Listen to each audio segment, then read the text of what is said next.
সারা দেশে এইচএসসি ও সমমান পরীক্ষার এবারের ফলাফলে প্রায় ৪৩% পরীক্ষার্থী অকৃতকার্য হয়েছে।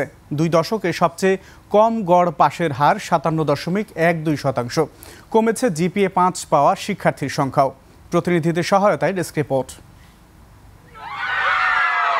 বিশ্বের সর্বাধুনিক প্রযুক্তিতে প্রস্তুতকৃত Arik silver wash detergent powder ৫০০ গ্রাম মাত্র ৭০ টাকা। রিমার্ক।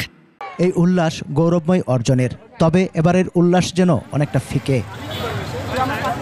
চট্টগ্রাম শিক্ষা বোর্ডে পাশের হার ৫২.৫৭, জিপিএ ৫ পেয়েছেন ৬,০৯৭ জন। গতবারের তুলনায় পাশের হার ও জিপিএ ৫ দুটি কমেছে। গতবার পাশের হার ছিল ৭০.৩২, জিপিএ ৫ পেয়েছিলেন ১০,২৬৯ জন। সেই হিসেবে পাশের হার কমেছে প্রায় ১৮%, আর জিপিএ ৫ কমেছে প্রায় ৪,০০০।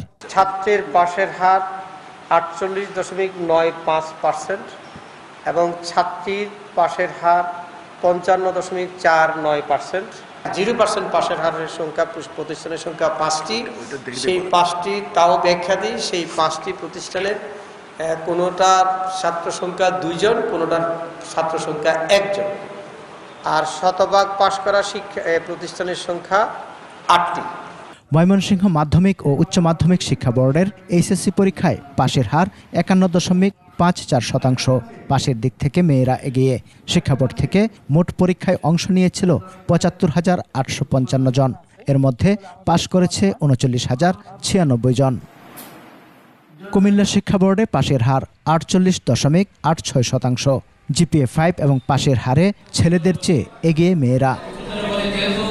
এছাড়া যশোর বোর্ডে পাশের হার ৬৪.২৯, দিনাজপুর বোর্ডে ৭৭.৫৬, বরিশাল বোর্ডে ৮১.৮৫, সিলেট বোর্ডে ৮৫.৩৯, মাদ্রাসা বোর্ডে ৯৩.৪০ এবং কারিগরি বোর্ডে ৮৮.৯% শিক্ষার্থী পাশ করেছেন।